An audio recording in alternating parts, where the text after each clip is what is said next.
నమస్తే. Welcome to Suman TV. సాధారణంగా వయసు పైబడిన వారిలో మన మోకాళ్ళ నొప్పులనేవి ఎక్కువగా చూస్తూ వచ్చేవాళ్ళం గతంలో. అలాగే ఏవైనా ఇంజ్యూరీస్ అయ్యేటప్పుడు యుక్త వయసుల్లోనే చూసేవాళ్ళం. అలాగే అధిక బరువు ఉండే వాళ్ళలోనే మోకాళ్ళ నొప్పులనేవి చూసేవాళ్ళం. ఇప్పుడు 30 దాటిందంటే మోకాళ్ళ నొప్పులు అని అంటున్నారు. బికాజ్ చాలా మందిలో మనము కాల్షియం డెఫిషియన్సీ చూస్తున్నాం, వైటమిన్ డి డెఫిషియన్సీ చూస్తున్నాం, ల్యాక్ ఆఫ్ ఎక్సర్సైజ్ కావచ్చు, సన్‌కి ఎక్స్‌పోజ్ కాకపోవడం వల్ల కావచ్చు. సో, ఇలా సో మెనీ రీజన్స్ అలా ఉన్నాయి. అట్ ద సేమ్ టైమ్ మనం తీసుకున్నటువంటి ఆహారం గూడా యథావిధిగా అలానే ఉంది.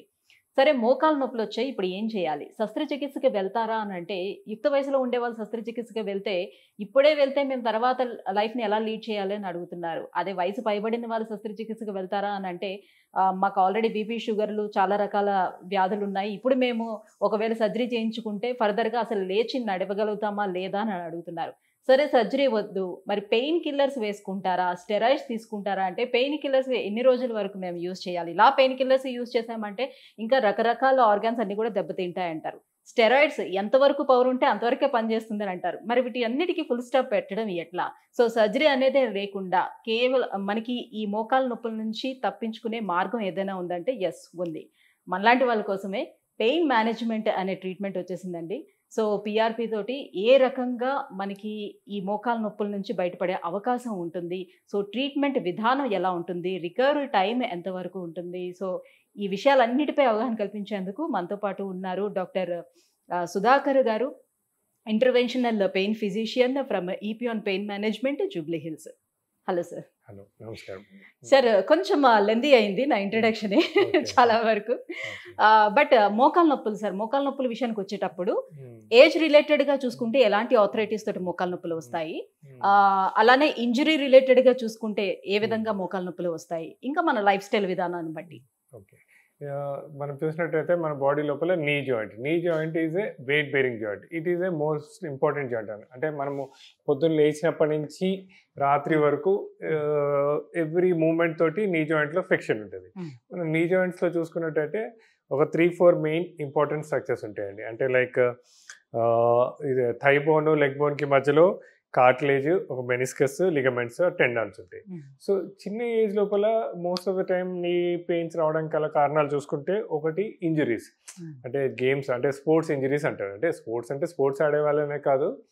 మనము ఫాస్ట్‌లో నడుస్తున్నప్పుడు సడన్‌గా ట్విస్ట్ అయినా గానీ, మెట్లు ఎక్కేటప్పుడు కాలు ట్విస్ట్ అయినా గానీ, ఈ మెనిస్కస్ కానీ డ్యామేజ్ అవ్వడము, ఈ లిగమెంట్స్ కానీ డ్యామేజ్ అవ్వటం. Any any accidents. యాక్సిడెంట్స్‌లో అట్లాంటివి అవ్వటము.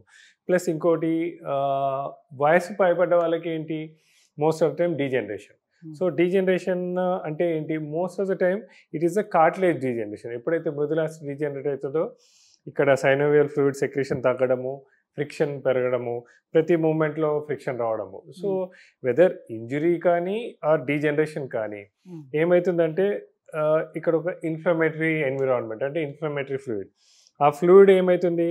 ఈ చుట్టుపక్కల ఉన్న మజిల్స్, కండరాల లోపల ఉండిపోవడము, ఈ బోన్స్‌ని డ్యామేజ్ చేయడము, ఈ మజిల్స్‌ని డ్యామేజ్ చేయడము. So these are all the causes. అదే whether injury or degeneration.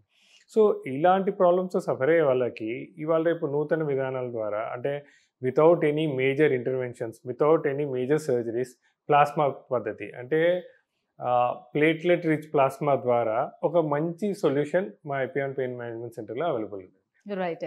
So ఇప్పుడు మోకాళ్ళ నొప్పులనేది ఇమ్మీడియేట్‌గా ఇప్పటికిప్పుడు వచ్చేసే నొప్పులైతే కాదు. సో స్టేజెస్ వైస్‌గా ఎలా ఉంటుంది? ఏ రకంగా మనం సో డివైడ్ చేసుకోవచ్చు?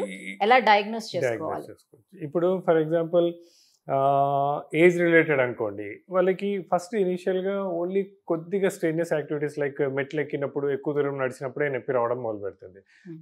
తర్వాత జస్ట్ రెగ్యులర్ రొటీన్ యాక్టివిటీస్‌లో బాగా నొప్పులు రావడం మొదలుపెడుతుంది. తర్వాత ఈవెన్ అట్ రెస్ట్ అంటే కూర్చొని లేచేటప్పుడు, పడుకున్నప్పుడు కూడా రావడం మొదలుపెడుతుంది. సో ఇలా స్లోగా ప్రోగ్రెస్ అవుతుంటది. అంటే ప్రోగ్రెస్ అవుతుంది అంటే అర్థం ఏంటంటే ఈ cartilage degeneration is an ongoing process. Everyday day to day life స్టైల్‌లో అది ఎవ్రీడే తక్కువవుతుందని థిక్‌నెస్ తగ్గుతా ఉంటుంది. ఆ థిక్‌నెస్ తగ్గడము మనం చేసే పనులు, మనం చేసే యాక్టివిటీస్ వల్ల ఫ్రిక్షన్ రావడము, తర్వాత అక్కడ ఇన్‌ఫ్లమేటరీ ఎన్విరాన్మెంట్ రావడము, అలా డ్యామేజ్ అవ్వడం. యంగ్ ఏజ్ లోపల చూసినట్టయితే మోస్ట్ ఆఫ్ ద టైం ఇంతకుముందు నేను చెప్పినట్టు స్పోర్ట్స్ ఇంజరీస్, ఏదో చిన్న ట్విస్ట్ ఎప్పుడో అవుతుంది, అది చిన్న ట్విస్ట్ అవడము, అక్కడ ఇన్ఫ్లమేటరీ ఫ్లూయిడ్ చేరడము, దాన్ని వాళ్ళు నెగ్లెక్ట్ చేసేసుకొని అలానే ఆడుతుండటము. ఎస్పెషలీ ఇవాళ రేపు ఫిట్నెస్ కోసం అని చెప్పేసి చాలా అవేర్నెస్ వచ్చింది. బట్ చాలామంది అంటే ఫర్ ఎగ్జాంపుల్ సాఫ్ట్వేర్ ఇంజనీర్స్ అనే కాకుండా doctors, software engineers, other professionals కూడా ఏంటంటే స్పోర్ట్స్ యాక్టివిటీస్ చాలా ఇంక్రీజ్ చేశారు. కానీ ప్రాపర్ ట్రైనింగ్ ఉండట్లేదు, ప్రాపర్ అంటే ప్రికాషన్స్ తీసుకోకుండా, వార్మప్ సరిగ్గా లేకుండా సడన్లో ఆడటం వల్ల పార్షియల్ డ్యామేజెస్ అవుతున్నాయి. పార్షియల్ డ్యామేజెస్ అయినప్పుడు దాన్ని నెగ్లెక్ట్ చేస్తూ పోతుంటే అది నొప్పి ఇంక్రీజ్ అవ్వడము, తర్వాత వాళ్ళ రెగ్యులర్ యాక్టివిటీస్లో కూడా అది ఎఫెక్ట్ చేయడము. సో ఇలా ఎప్పుడైతే ఇనీషియల్ స్టేజెస్లో పెయిన్ని నెగ్లెక్ట్ చేస్తే that will lead to further complications, అంటే లోపల damage will be on going అనమాట. సో ఇనీషియల్ స్టేజెస్లోనే ఎప్పుడైతే నొప్పి ఉన్నప్పుడు వచ్చినట్లయితే మనం దాన్ని చూడొచ్చు, స్కాన్ చేయొచ్చు. ఒకసారి ఒక హై రెజల్యూషన్ స్కాన్ లోపల we can quantify the problem. అంటే ఏ టిష్యూ డ్యామేజ్ అయింది, కార్టిలేజ్ డ్యామేజా, లిగమెంట్ డ్యామేజా, మెనిస్కస్ డ్యామేజా, ఏ లిగమెంట్ డ్యామేజ్ వల్ల మనకి ఇట్లాంటి నొప్పులు వస్తున్నాయి అనేది మనం చేసే స్కాన్ లోపల మనకి తెలుస్తుంది. చేసాక దాన్ని బట్టి మనము we can plan our treatment. So initial స్టేజెస్లో వచ్చినట్టయితే చాలా అద్భుతమైన ట్రీట్మెంట్ ఉంటుంది. అండ్ దెన్ మళ్ళా they can go back to the routine activities, చాలా ఫాస్ట్గా వెళ్ళిపోవచ్చు. రైట్ సార్, ఇప్పుడు సాధారణంగా కార్టిలేజ్ అనేది అరిగిపోతే, సో అందరికి అర్థమయ్యే భాషలో అంటే గుజ్జు, ఈ గుజ్జు కనుక అరిగిపోతే దాన్ని రీప్లేస్ చేయడం అనేది అసలు కుదరని పని. కేవలం మనం సర్జరీ చేసుకొని ప్లేట్స్ వేసుకోవాల్సిందే అని చెప్తూ ఉంటారు. బట్ వెరాజ్ మన పిఆర్పికి వచ్చేటప్పుడు అది ఏ రకంగా సాధ్యం అవుతుంది? ఏ ఏజ్ వాళ్ళకైనా చేయగలుగుతారా? ఇది అదంతా అపోహ అండి. కార్టిలేజ్ రీజనరేషన్ అనేది అవుతుంది. సో చాలా లిటరేచర్ ఉంది, చాలా సైంటిఫిక్ స్టడీస్ ఉన్నాయి. And scientific studies conducted by చాలా, అంటే whether not only in India, యూఎస్లో, యూకేలో, జర్మనీలో there are lot of publications ఉన్నాయి, సైంటిఫిక్ స్టడీస్ ఉన్నాయి. అంటే మన ట్రీట్మెంట్ మొదలుపెట్టినప్పుడు తర్వాత అండ్ వాటిని సపోర్టింగ్ కోసం అని చెప్పి చేసిన ఇన్వెస్టిగేషన్స్, లైక్ పేషెంట్ ఇనిషియల్గా వచ్చినప్పుడు ఒక ఎంఆర్ఐ చేయటము, తర్వాత 6 నెలల తర్వాత మళ్ళీ ఎంఆర్ఐ చేయటము, అలా చేశాక ఎంత థిక్నెస్ పెరిగింది అన్నారు. దాని తర్వాత ఇప్పుడు హై రెజల్యూషన్ స్కాన్, మా ఎపిఎన్లో మేము చేసేది అల్ట్రాసౌండ్ స్కాన్, ఒక వెరీ హై రెజల్యూషన్ స్కాన్. దాంట్లో ఇనీషియల్గా పేషెంట్ వచ్చినప్పుడు ఎంత థిక్నెస్ ఉంది, మళ్ళీ ఒక 3 months తర్వాత ఎంత థిక్నెస్, అవన్నీ కూడా మేము చాలా క్లియర్గా చెప్తామండి. సో కార్టిలేజ్ రీజనరేషన్ అనేది తప్పకుండా అవుతుంది.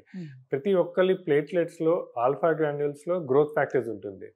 దాన్ని కనుక మనం కరెక్ట్గా క్వాంటిఫై చేసి, FDA అప్రూవ్డ్ కిట్స్ ఉంటాయి. అంటే చాలా చిన్న చిన్న సెంటర్స్లో ఏంటంటే కాస్ట్ ఎఫెక్టివ్నెస్ కోసం అని చెప్పేసి ఇంప్రాపర్ కిట్స్ యూజ్ చేయడం మొదలుపెట్టారు. అందుకోసమనే ఈ ప్రాబ్లము, ఇందుకే ఈ అపోహలు. కానీ దాన్ని కరెక్ట్గా క్వాంటిఫై చేసుకొని మనం FDA అప్రూవ్డ్ కిట్స్ యూజ్ చేసి, టెంపరేచర్ కంట్రోల్డ్ PRP మెషిన్స్ అంటే సెంట్రిఫ్యూజ్ మెషిన్స్ యూజ్ చేసుకొని దాన్ని ఎగ్జాక్ట్గా ఇమేజ్ గైడెడ్గా ఎక్కడైతే ప్రాబ్లం ఉందో అక్కడ డిపాజిట్ చేసినట్టయితే చాలా బాగా పనిచేస్తుంది. కార్టిలేజ్ థిక్నెస్ తప్పకుండా పెరుగుతుందండి. ఓకే. సో పిఆర్పి ట్రీట్మెంట్ తీసుకున్నా కూడా కొన్ని ఇయర్స్ వరకు మాత్రమే సర్జరీని అవాయిడ్ చేయడానికి అవకాశం ఉంటుంది అని కొంతమంది డాక్టర్స్ చెప్తున్నటువంటి మాట. ఇది ఎంతవరకు ట్రూ అంటారు? ఇది ఇప్పుడు మెడిసిన్లో చూసినట్టయితే అండి, పర్మనెంట్ అనేది దేంట్లో ఉండదండి. సర్జరీకి కూడా ఒక లైఫ్ టైం ఉంటుంది, అలానే పిఆర్పికి కూడా లైఫ్ టైం ఉంటుంది. కానీ పిఆర్పి ఎక్కువ కాలం మెయింటైన్ చేసుకోవడానికి దట్స్ వాట్ ఇంతకుముందు అనుకున్నట్టు Epione is the first multi modal pain management centre. అంటే మనము పిఆర్పి ఒకటే ఇవ్వటం కాదు. ఇప్పుడు చాలా సెంటర్స్లో ఏంటంటే చిన్న చిన్న సెంటర్స్లో జస్ట్ కాస్ట్ ఎఫెక్టివ్నెస్ కోసం ఒక పిఆర్పి ఇచ్చి పంపించేస్తారు. అలా కాకుండా పిఆర్పి ఇచ్చిన తర్వాత దాన్ని ఎలా మెయింటైన్ చేసుకోవాలి, ఆ పెరుగుతున్న కార్టిలేజ్ని ఎలా ప్రొటెక్ట్ చేసుకుంటూ ఆ చుట్టుపక్కల మజిల్స్ని ఎలా స్ట్రెంథెన్ చేసుకోవాలి, అంటే ఒక హోలిస్టిక్ అప్రోచ్. దానికి ఒక ఫిజియోథెరపిస్టు, ఒక ఆస్టియోపాత్, ఒక పెయిన్ ఫిజిషియన్, ఒక డైటీషియన్. సో ఈ పెరుగుతున్న మన గుజ్జుని అంటే కార్టిలేజ్ని ప్రొటెక్ట్ చేసుకుంటూ దాన్ని స్ట్రెంథెన్ చేసుకుంటూ ఎక్సర్సైజ్లు చేసుకొని, వెయిట్ మేనేజ్మెంట్ చేసుకొని, మన లైఫ్ స్టైల్ని కొద్దిగా మార్చుకున్నట్టయితే ఎక్కువ కాలం పాటు ఉంటుంది. అండ్ సర్జరీతో సమానంగా దీన్ని కూడా ఎక్కువ కాలం మెయింటైన్ చేసుకోవచ్చు. ఓకే. సో, ఇది ప్రొసీజర్ అనేది ఎలా నడుస్తుంది సార్? ఫస్ట్ ఆఫ్ ఆల్ అంటే ఆ పర్సన్‌కి ఉన్నటువంటి ప్రాబ్లమ్‌ని బేస్ చేసుకొని ఎన్ని సిట్టింగ్స్ రావాల్సి హ్మ్. ఉంటుంది? ఎన్ని రోజులు ట్రీట్మెంట్ తీసుకోవాలి? ఫర్దర్‌గా మెడికేషన్ ఏమైనా ఉంటుందా? ఎట్లా ఉంటుంది ఈ ప్రొసీజర్ అంతా అదే కూడా? మేము ఎప్పుడైతే ఈ నీ జాయింట్ పెయిన్స్ తోటి పేషెంట్స్ మా దగ్గరకొస్తే ఫస్ట్ వాళ్ళని క్లినికల్‌గా ఎగ్జామిన్ చేస్తాం. అంటే రేంజ్ ఆఫ్ మూవ్‌మెంట్స్ చూస్తాము. ఏ ఏ పాయింట్స్‌లో వాళ్ళకి టెండర్‌నెస్ ఉంది. అంటే మీడియల్ సైడ్ టెండర్‌నెస్ ఉందా? లేటరల్ సైడ్ అంటే ఇటు పక్కన వాళ్ళకి టెండర్ పాయింట్స్ ఉన్నాయా? అవన్నీ చెక్ చేసుకొని ఒక స్కాన్ చేశాక ఒక క్వాంటిఫికేషన్ చేస్తాము. అంటే కార్టిలేజ్ థిక్‌నెస్ ఎంతుంది? హ్మ్. ఏ లిగమెంట్ డ్యామేజ్ ఉంది? ఎంత నీరుంది? ఎంత హ్మ్. మజిల్స్ డ్యామేజ్ అయినాయి? దాన్ని బట్టి వి డిసైడ్ 2 సిట్టింగ్స్ కానీ, 3 సిట్టింగ్స్ కానీ, 4 సిట్టింగ్స్ కానీ. ఓకే. అండ్ దెన్ ఎవ్రీ సిట్టింగ్‌కి పేషెంట్ వచ్చినప్పుడు మళ్ళా స్కాన్ చేస్తాం. సో, హ్మ్. ఇంతకుముందు నేను చెప్పినట్టే ఒక మల్టీ మోడల్ అప్రోచ్. అంటే ఫాలో అప్ స్కాన్స్ ఉంటాయి. ఫాలో అప్ ఎక్సర్‌సైజెస్ ఉంటాయి. ప్రతిసారి పేషెంట్ వచ్చినప్పుడు స్కాన్ చేసి ఫస్ట్ టైమ్ స్కాన్‌కి, ఈ స్కాన్‌కి ఎంత డిఫరెన్స్ ఉంది? కార్టిలేజ్ ఎంత పెరిగింది? లిగమెంట్స్ ఎలా ఉన్నాయి? మజిల్స్ ఎలా ఉన్నాయి? అవన్నీ కూడా చూస్తాము. దానికి తగ్గట్టు అవసరమైన ఫాలో అప్ ఫిజియో అంటే కొన్ని ఎక్సర్‌సైజెస్ ఉంటాయి. కొన్ని మెషిన్స్ పెట్టడం ఉంటాయి. అంటే లైక్ సీపీఎం మెషిన్స్ అని గాని, ఐఎఫ్టీ గాని, అల్ట్రాసౌండ్ అని మెషిన్స్ ఉంటాయి. హ్మ్. అవసరం ఉంటే అవన్నీ కూడా యూజ్ చేస్తుంటాం. సో, అలా కరెక్ట్‌గా చేసుకున్నట్టయితే ఈ 2 ఆర్ 3 ఆర్ 4 సిట్టింగ్స్‌లో మోస్ట్ ఆఫ్ ద పేషెంట్స్‌కి చాలా బాగా ఔట్‌కమ్ ఉంటుందండి. అండ్ ఇది ఏ ఏజ్ గ్రూప్‌లో వాళ్ళని చేసుకోవచ్చు. వెదర్ 70 ఇయర్స్, 80 ఇయర్స్, 90 ఇయర్స్ అయినా ఓకే. హ్మ్. వాళ్ళ as long as the patient is active వాళ్ళ ప్లేట్లెట్స్ పనిచేస్తుంటది. సో, ఆ 90 ఇయర్స్ కూడా చేసుకోవచ్చు మనం. ఓకే. సో, కంప్లీట్‌గా ట్రీట్మెంట్ పూర్తయిపోయిన తర్వాత వాళ్ళు తీసుకోవాల్సిన ప్రికాషన్స్ ఏమైనా ఉంటాయా? యెస్. వాళ్ళకి కొన్ని లైఫ్ స్టైల్ మోడిఫికేషన్స్ చెప్తాము. అంటే నీ జాయింట్ మీద స్ట్రెయిన్ పడే యాక్టివిటీస్ ఉంటది. అంటే కొన్ని మన ఇండియాలో చూసినట్టయితే మోస్ట్ ఆఫ్ ద టైమ్ కింద కూర్చుండే అలవాటు ఉంటే దాన్ని అవును. మార్చుకోమంటాము. హ్మ్. స్క్వాటింగ్ అలవాటు ఉంటే దాన్ని మార్చుకోమంటాము. ఇండియన్ టాయిలెట్స్ యూజ్ చేసే అలవాటు ఉంటే దాన్ని మార్చుకోమంటాము. ఇంకోటి ఎక్కువ దూరం నడవటము, ఎక్కువ సేపు నిలబడటము ఆహ్, అవాయిడ్ హ్మ్. చేయమంటాము. అయితే చాలామంది కొద్దిగా ఏజ్డ్ 60+, 70+ వాళ్ళు ఏమంటారంటే మాకు బీపీ ఉంది, షుగర్ ఉంది, మెయింటైన్ చేసుకోవడం కోసం అని చెప్పి వాకింగ్ చేస్తున్నాము అంటాము. అవును. మేమేం చెప్తామంటే వాకింగే కాకుండా there are other sort of exercises like static cycling ఉంటుంది. హ్మ్. లేకపోతే కొద్ది yoga, breathing exercises, hmm. Stretching exercises. So, hmm. Knee joint మీద స్ట్రెయిన్ పడకుండా ఏ ఎక్సర్సైజెస్ చేసుకుంటే వాళ్ళ హెల్త్ మెయింటైన్ చేసుకోవచ్చు. వాళ్ళ జనరల్ కండిషన్ మెయింటైన్ చేసుకుంటూ అవి కూడా చెప్తాము. ప్లస్ అదే కాకుండా డైట్. డైట్ కూడా చాలా ఇంపార్టెంట్. అంటే అన్‌ఫార్చునేట్‌లీ మనకి కార్బోహైడ్రేట్స్ ఎక్కువ తినే అలవాటు ఉంటుంది. సో, ఆ డైట్‌ని కొద్దిగా మార్చుకోవడము, కొద్దిగా కార్బోహైడ్రేట్స్ నుంచి ప్రోటీన్స్‌కి షిఫ్ట్ అవ్వడము. సో, అలా డైట్ మార్చుకొని అంటే ఎక్సర్సైజెస్ మార్చుకొని నీ జాయింట్ మీద స్ట్రెయిన్ పడకుండా వేరే ఎక్సర్సైజెస్ ఏం చేయాలో అవన్నీ చెప్తాము. అట్లా హ్మ్. జనరల్ కండిషన్ కూడా అలా మెయింటైన్ చేస్తుంటాం. సో, ఇట్లా డిఫరెంట్ లైఫ్ స్టైల్ మార్పులతోటి ఈ నీ జాయింట్‌ని కాపాడుకుంటూ ఎక్కువ కాలం హ్యాపీగా ఉండొచ్చు. Right. Thank you so much sir. మోకాళ్ళ నొప్పులు రావటానికి reasons at the same time ఈ పెయిన్ మేనేజ్‌మెంట్‌లోని ఎలాంటి అంటే ఏ హ్మ్. రకంగా దీన్ని ట్రీట్ చేస్తారు? ఈపీ ఆన్ పెయిన్ మేనేజ్‌మెంట్‌లోని ఎటువంటి ఫెసిలిటీస్ అందుబాటులో ఉన్నాయి? ఎలా ట్రీట్మెంట్ ఇస్తారు? ఈ విషయాలన్నీ కూడా వివరించినందుకు thank you so much. Thank you.